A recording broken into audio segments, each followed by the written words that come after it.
రీసెంట్గా తెలంగాణ రాష్ట్రంలో జరిగిన ఎన్నికల్లో టీఆర్ఎస్ పార్టీని ఓడించి కాంగ్రెస్ పార్టీని గెలిపించి కాంగ్రెస్ తరఫున ముఖ్యమంత్రి కుర్చీ దక్కించుకున్నాడు రేవంత్ రెడ్డి. అసలు రేవంత్ రెడ్డి ఈ సీఎం పదవి దాకా ఎలా ఎదిగాడు? ఒక సాధారణ మధ్యతరగతి రైతు కుటుంబం నుంచి వచ్చిన రేవంత్ రెడ్డి టీఆర్ఎస్ పార్టీలో చేరి ఆ తర్వాత టీఆర్ఎస్ నుంచి బయటకు వచ్చి ఇండిపెండెంట్గా పోటీ చేసి టీడీపీ పార్టీలో చేరి టీడీపీని వదిలేసి కాంగ్రెస్లోకి వచ్చి కేవలం 22 సంవత్సరాలు తన రాజకీయ జీవితంలో తెలంగాణకు సీఎంగా మారాడు. ఎంతో పేరు మోసిన తలపండిపోయిన సీనియర్ నేతలు కాంగ్రెస్లో ఉండగా కేవలం తన కాంగ్రెస్లోకి వచ్చిన 6 సంవత్సరాలకే సీఎంగా ఎలా ఎదిగాడు అనేది మన topic. So don't miss starting to end. షాకులు, జలకులు, ట్విస్టులు, దెబ్బ మీద దెబ్బ, ప్రతి సీను క్లైమాక్స్ లా ఉంటది. వీడియోలోకి వెళ్ళే ముందు నాది వచ్చిన రిక్వెస్ట్, వీడియోని చూస్తున్నారు కానీ ఎవరు లైక్ చేయట్లేదు. ఇన్ కేస్ మీకు ఈ వీడియో నచ్చినట్లయితే తప్పకుండా లైక్ చేయండి. ఈ వీడియోకి మినిమం 150 to 200 లైక్స్ వస్తాయని నేను కోరుకుంటున్నాను. వీలైతే సబ్స్క్రైబ్ చేయండి, పక్కన గంట సింబల్ ఉంటుంది, ఆన్ చేసి పెట్టుకోండి, ఎందుకంటే మళ్ళీ కలుద్దాం. రేవంత్ రెడ్డి పూర్తి పేరు అనుమల రేవంత్ రెడ్డి. ఉమ్మడి మహబూబ్ నగర్ జిల్లా వంగూరు మండలం కొండారెడ్డిపల్లి అనే గ్రామంలో ఒక సాధారణ మధ్యతరగతి రైతు కుటుంబంలో 1969 నవంబర్ 8న రేవంత్ రెడ్డి జన్మించాడు. రేవంత్ రెడ్డి తల్లిదండ్రులు వ్యవసాయం పనులు చేసుకునేవాళ్ళు. రేవంత్ రెడ్డి తన స్కూల్ చదువు మొత్తాన్ని కొండారెడ్డిపల్లిలో పూర్తి చేశాడు. తన కాలేజ్ చదువు మొత్తాన్ని హైదరాబాద్లోని ఏబీ కాలేజీలో BA పూర్తి చేశాడు. తన కాలేజీలో చదువుతున్నప్పటి నుంచే కాలేజీలో ఉన్న సమస్యలపై పోరాటం చేయడం మొదలుపెట్టాడు. తనకి మొదట్లో రాజకీయ కాంక్ష ఉండేదో లేదో తెలియదు కానీ APVP అనే సంఘంలో చేరి అప్పటి స్టూడెంట్ సమస్యలతో ఆనాటి ప్రభుత్వంపై విమర్శలు కురిపించేవాడు. తనకున్న వాక్చాతుర్యం, తనకున్న ధైర్యం వల్ల అప్పటి నుంచి తనకి నాయకత్వ లక్షణాలు ఏర్పడ్డాయి. అదే ఇప్పుడు ఇంకా కొనసాగుతూనే ఉంది. తన చదువు పూర్తయిన తర్వాత తన గ్రామానికి వచ్చి 1990లో పెయింటర్గా పనిచేయడం ప్రారంభించాడు. ఆ తర్వాత కొన్ని రోజులకి ప్రింటింగ్ మిషన్ స్టార్ట్ చేశాడు. మంచి లాభాలు పొందాడు కూడా. అలా ప్రింటింగ్ మిషన్లో వచ్చిన లాభాలతో తన దగ్గర ఉన్న కొన్ని సేవింగ్స్తో వాళ్ళ అన్నతో కలిసి రియల్ ఎస్టేట్ బిజినెస్ స్టార్ట్ చేశాడు. తన హస్తవాసి మంచిది కావడంతో ఈ రియల్ ఎస్టేట్ బిజినెస్ కూడా మంచి లాభాలను తెచ్చిపెట్టింది. ఆ తర్వాత 1992లో కాంగ్రెస్ నాయకుడు జైపాల్ రెడ్డి తమ్ముడు కూతురైన గీతారెడ్డిని పెళ్లి చేసుకున్నాడు, అది కూడా ప్రేమించి. సో ఇప్పటిదాకా తన స్టేటస్ని బిల్డ్ చేసుకునే పనిలో ఉన్నాడు.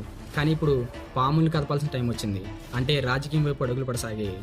కానీ అప్పటికే కేసీఆర్ గారు టీఆర్ఎస్ పార్టీని స్థాపించి ప్రత్యేక తెలంగాణ రాష్ట్రం కావాలంటూ ఉద్యమం చేయడం మొదలుపెట్టాడు. అయితే అప్పట్లో ఉమ్మడి రాష్ట్రంలో ఏపీలో తెలుగుదేశం పార్టీదే పై చేయగా నడుస్తూ వచ్చింది. అలానే తెలంగాణలో టీడీపీ అంటే కోసుకునే వాళ్ళు చాలామంది ఉన్నారు. రేవంత్ రెడ్డి కూడా ఆ కోవకు చెందినవాడే. టీడీపీ అంటే మక్కువ ఎక్కువ. దాంతో రేవంత్ రెడ్డి సందిగ్ధంలో పడ్డాడు. టీఆర్ఎస్కి సపోర్ట్ చేసి టీఆర్ఎస్లో చేరాలా, టీడీపీకి సపోర్ట్ చేసి టీడీపీకి చేరాలా. సో రేవంత్ రెడ్డి బాగా ఆలోచించి ప్రత్యేక రాష్ట్రం గురించి పోరాడుతున్న టీఆర్ఎస్ పార్టీలో చేరాలని నిర్ణయించుకున్నాడు. అలా 2001లో టీఆర్ఎస్ పార్టీలో చేరి తనకున్న దూకుడుతనంతో పార్టీలో ప్రతి విషయంలోనూ ప్రతి సమస్యలను తనే ముందు నడిచేవాడు. సో అప్పుడు తనకు గట్టి నమ్మకం ఉండేది 2004 ఎలక్షన్లో కలవకుర్తి ఎమ్మెల్యేగా పోటీ చేయడానికి కేసీఆర్ ఆమోదిస్తాడని. కానీ అదే సమయంలో కాంగ్రెస్ టీఆర్ఎస్ రెండు పార్టీలు కలిసి లైక్ ఇప్పుడు ఏపీలో టీడీపీ జనసేన ఎలా మిత్రపక్షాన పోటీ చేస్తున్నాయో అప్పట్లో కాంగ్రెస్ టీఆర్ఎస్ కూడా మిత్రపక్షాన పోటీ చేయడం స్టార్ట్ చేశాయి. అప్పుడు కలవకుర్తి ఎమ్మెల్యే సీటు కాంగ్రెస్ అభ్యర్థి అయిన కృష్ణారెడ్డికి వెళ్ళిపోయింది. కేసీఆర్ కూడా కృష్ణారెడ్డికి మద్దతు తెలిపాడు. ఎన్నో ఆశలు పెట్టుకుని ఎమ్మెల్యేగా పోటీ చేసి గెలవాలనుకున్న రేవంత్ రెడ్డి ఆశలు నీరుగారిపోయాయి. కానీ కేసీఆర్కి ముందు చూపు ఎక్కువ కాబట్టి తర్వాత అయినా సరే తనకంటూ ఒక మంచి స్థానం లభిస్తుందని చెప్పేసి సర్దుకుపోయాడు. కానీ 2004లో కాంగ్రెస్ తరపున ఉమ్మడి తెలుగు రాష్ట్రాలైన ఏపీకి వైఎస్ రాజశేఖర రెడ్డి గారు ముఖ్యమంత్రి అయ్యారు. సో తెలంగాణ ఉద్యమానికి కొద్దిగా బ్రేక్ పడింది. అయినా సరే రేవంత్ రెడ్డి కేసీఆర్ను వదలలేదు. కేసీఆర్ వెంటే నడుస్తూ తెలంగాణ ఉద్యమానికి కావాల్సిన సపోర్ట్ ఇచ్చేవాడు. అలా 2006లో టీఆర్ఎస్ తరపున జడ్పీటీసీ టికెట్ ఆశించాడు. కానీ కేసీఆర్ జడ్పీటీసీ టికెట్ రేవంత్ రెడ్డికి ఇవ్వలేదు. దాంతో మంటెక్కిపోయి 2006లో టీఆర్ఎస్ పార్టీ నుంచి బయటకు వచ్చేసి మేడ్చల్ మండలంలో జడ్పీటీసీ ఇండిపెండెంట్ క్యాండిడేట్గా పోటీ చేసి ఎవరూ ఊహించిన విధంగా జడ్పీటీసీగా గెలిచి తన రాజకీయ చదరంగంలో కుర్చీలాట మొదలుపెట్టాడు. అలా 2006లో మొట్టమొదటిసారిగా జడ్పీటీసీగా గెలిచాడు. 2007 మహబూబ్ నగర్ స్థానిక ఎమ్మెల్సీ ఎన్నికల్లో మళ్లీ స్వాతంత్ర అభ్యర్థిగా పోటీ చేసి గెలిచి అన్ని పార్టీలు తన వైపు చూసేలా చేశాడు. తనకంటూ ఒక మార్క్ క్రియేట్ చేసుకున్నాడు. అదే సంవత్సరం అంటే 2007లో ఎమ్మెల్సీగా గెలిచి అప్పటి కాంగ్రెస్ పార్టీకి ప్రతిపక్షాన ఉన్న టీడీపీలో చేరాడు. పైగా రేవంత్ రెడ్డి అభిమాన పార్టీ కూడా. చంద్రబాబు నాయుడు గారు కూడా రేవంత్ రెడ్డి టాలెంట్ని గుర్తించి 2009లో వచ్చిన ఎన్నికల్లో కొడంగల్ ఎమ్మెల్యే సీట్ని రేవంత్ రెడ్డికి ఇచ్చాడు. చంద్రబాబు నాయుడు గారు అనుకున్నట్టుగానే కొడంగల్ ఎమ్మెల్యేగా గెలిచి టీడీపీ తరపున ప్రతిపక్షాన్ని కూర్చున్నాడు రేవంత్ రెడ్డి. తను ఇప్పుడే కాదు అప్పుడు కూడా ప్రతిపక్షాన ఉన్న అధికార పార్టీలపై విరుచుకుపడేవాడు. కొన్ని సందర్భాల్లో రేవంత్ రెడ్డి ఆధారాలు చూపించి మాట్లాడితే పొజిషన్ పార్టీలో ఉన్న వారికి మాటలు వచ్చేవి కూడా కాదు. అయితే వైఎస్ రాజశేఖర రెడ్డి గారి మరణం తర్వాత తెలంగాణ ఉద్యమం మళ్లీ పుంజుకుంది. అప్పుడు కూడా రేవంత్ రెడ్డి టీడీపీలోనే ఉన్నాడు. కానీ తెలంగాణ ఉద్యమానికి సపోర్ట్ చేసేవాడు. పైగా టీడీపీ అధినేత చంద్రబాబు నాయుడు దగ్గర నుంచి టీడీపీ తెలంగాణ ఉద్యమానికి ఏమాత్రం వ్యతిరేకం కాదని ఒక నోటీస్ కూడా జారీ చేయించుకున్నాడు. టీడీపీలో ఉన్న అభ్యర్థుల్లో తెలంగాణ ఉద్యమానికి సపోర్ట్ చేసే వాళ్ళు ఎవరైనా ఉన్నారంటే అది కేవలం రేవంత్ రెడ్డి మాత్రమే. అయితే 2012లో తెలంగాణ ఉద్యమం ఉద్రిక్తతలో ఉన్నప్పుడు అసెంబ్లీలో గవర్నర్ ప్రసంగిస్తుండగా స్పీకర్ కుర్చీని లాగిపడేసి అసెంబ్లీ నుంచి సస్పెండ్ అయ్యాడు. 2014లో తెలంగాణ విడిపోయిన తర్వాత చంద్రబాబు నాయుడు గారు ఏపీ రాజకీయాలపై దృష్టి పెట్టడం మొదలుపెట్టారు. తెలంగాణలో మాత్రం టీడీపీ తరపున రేవంత్ రెడ్డిని నియమించారు. 2014లో తెలంగాణలో జరిగిన ఎన్నికల్లో కొడంగల్ టీడీపీ ఎమ్మెల్యేగా గెలిచి తెలంగాణలో టీడీపీ ఉనికిని కొనసాగించాడు. కానీ 2014లో తెలంగాణలో టీఆర్ఎస్ అధికారంలోకి వచ్చిన తర్వాత టీడీపీ ఎమ్మెల్యేలను ఒక్కొక్కరినిగా టీఆర్ఎస్ పార్టీలకు చేర్చుకోవడం మొదలుపెట్టారు. సో 15 మంది ఎమ్మెల్యేలుగా ఉన్న తెలంగాణ టీడీపీ పార్టీలో దాదాపు 13 మంది ఎమ్మెల్యేలను లాగేసుకున్నారు టీఆర్ఎస్ వాళ్ళు. వాళ్ళ మద్దతు ద్వారానే టీడీపీ పార్టీని టీఆర్ఎస్లో విలీనం చేస్తున్నట్టుగా సంతకాలు కూడా చేయించుకున్నారు. అలా టీడీపీ తెలంగాణలో కనుమరుగైపోయింది. ఆ తర్వాత 2015 ఎమ్మెల్సీ ఎన్నికల్లో టీడీపీ తరపున రేవంత్ రెడ్డి ఒక అభ్యర్థిని నిలబెట్టి అప్పటికే టీఆర్ఎస్ అభ్యర్థిగా నామినేట్ అయిన స్టీఫెన్సన్కి డబ్బులిచ్చి కొనాలనుకున్నాడు. ఎందుకంటే 2014లో టీడీపీ ఎమ్మెల్యేని కేసీఆర్ కొనేసినట్టుగా ఎమ్మెల్సీ ఎన్నికల్లో టీఆర్ఎస్ అభ్యర్థిని కొనేయాలనుకున్నాడు. కానీ కేసీఆర్ వేసిన ఉచ్చులో గుడ్డుగుర్లో పడిపోయాడు. సో ఓటుకు నోటని కేసులో 14 రోజులు చెర్లపల్లి జైల్లో ఉన్నాడు. అదే టైంలో జరిగిన కూతురు నిశ్చితార్థాన్ని కూడా చూసుకోలేకపోయాడు. కానీ అప్పటికే ఏపీకి సీఎంగా ఉన్న చంద్రబాబు నాయుడు గారు దగ్గరుండి రేవంత్ రెడ్డి కూతురు ఎంగేజ్మెంట్ పూర్తి చేశాడు. ఆ తర్వాత జైలు నుంచి బెయిల్పై రిలీజ్ అయ్యాడు. ఆ దెబ్బతో రేవంత్ రెడ్డి ప్రతి విషయంలోనూ కేసీఆర్ని డైరెక్ట్గా ఎదుర్కోవడం మొదలుపెట్టాడు. కేసీఆర్ కూడా తక్కువేం కాదు. టీడీపీ తరపున అప్పుడు దాకున్న 3 ఎమ్మెల్యేల్లో మిగతా 2 కూడా లాగేసుకున్నాడు. రేవంత్ రెడ్డిని ఒంటరిగా వదిలేశాడు. సో ఇది ఒక మంచి మలుపు అని చెప్పాలి రేవంత్ రెడ్డి రాజకీయ జీవితంలో. ఎందుకంటే తను ఒంటరిగా ఉన్నప్పుడే కేంద్రం నుంచి అంటే బీజేపీ నుంచి కాంగ్రెస్ నుంచి పిలుపొచ్చింది. దాంతో బాగా ఆలోచించిన రేవంత్ రెడ్డి చంద్రబాబును కలిసి పార్టీకి రాజీనామా చేస్తున్నానని, కాంగ్రెస్లో చేరబోతున్నానని, అలా చేరడం వల్ల చాలా లాభం ఉందని కూడా చంద్రబాబుకు వివరించాడు. టీడీపీ నుండి గౌరవప్రదంగా తప్పుకున్నాడు. అలా 2017 అక్టోబర్ 31న ఢిల్లీకి వెళ్లి కాంగ్రెస్లో చేరాడు. వెంటనే కాంగ్రెస్ రేవంత్ రెడ్డికి తెలంగాణ కాంగ్రెస్ వర్క్ ప్రెసిడెంట్ పదవిని అంటగట్టింది. దాంతో మళ్లీ టీఆర్ఎస్కు ఏకిలో మేకై కూర్చున్నాడు. మళ్లీ టీఆర్ఎస్కు ప్రతిపక్షం చేరాడు. మాటలు తోటలు వదలడం మొదలుపెట్టాడు.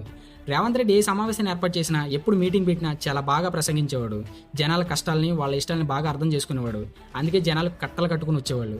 అందుకే 2018 ఎన్నికల్లో కాంగ్రెస్కు ప్రచార పనులను రేవంత్ రెడ్డికి అప్పచెప్పారు.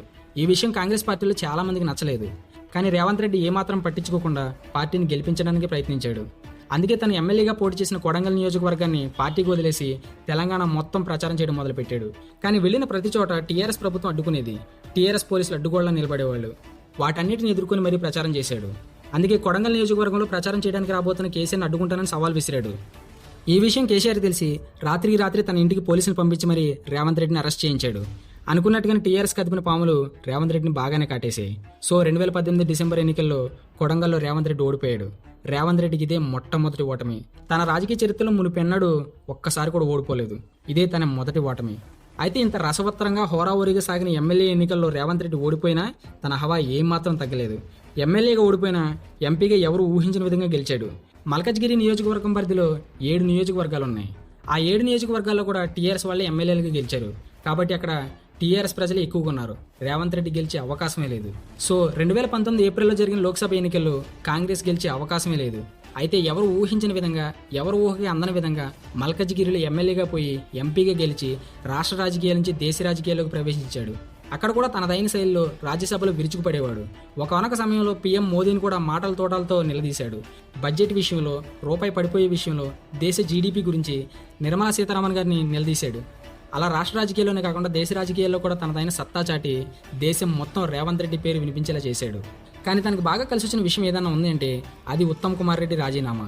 కాంగ్రెస్కు తెలంగాణలో సరైన గుర్తింపు, హోదా లేకపోవడం వల్ల 2021 జూన్లో ఉత్తమ్ కుమార్ రెడ్డి తన కాంగ్రెస్ అధ్యక్షుని పదవికి రాజీనామా చేశాడు. సో ఆ పదవికి సరైన న్యాయం చేయగల సత్తా కేవలం రేవంత్ రెడ్డికి ఉందని కాంగ్రెస్ అధిష్టానం నిర్ణయం తీసుకుని రేవంత్ రెడ్డిని తెలంగాణ కాంగ్రెస్ అధ్యక్షుడిగా నియమించింది. ఈ నిర్ణయం కాంగ్రెస్ పార్టీలో చాలా మందికి నచ్చలేదు. ఎందుకంటే అప్పటికే రాజకీయాల్లో పండిపోయిన నాయకులు చాలా మంది ఉండగా వాళ్ళని కాదని ఆ సీటును రేవంత్ రెడ్డికి కట్టపెట్టడం ఎవ్వరికీ నచ్చలేదు. కానీ రేవంత్ రెడ్డి మాత్రం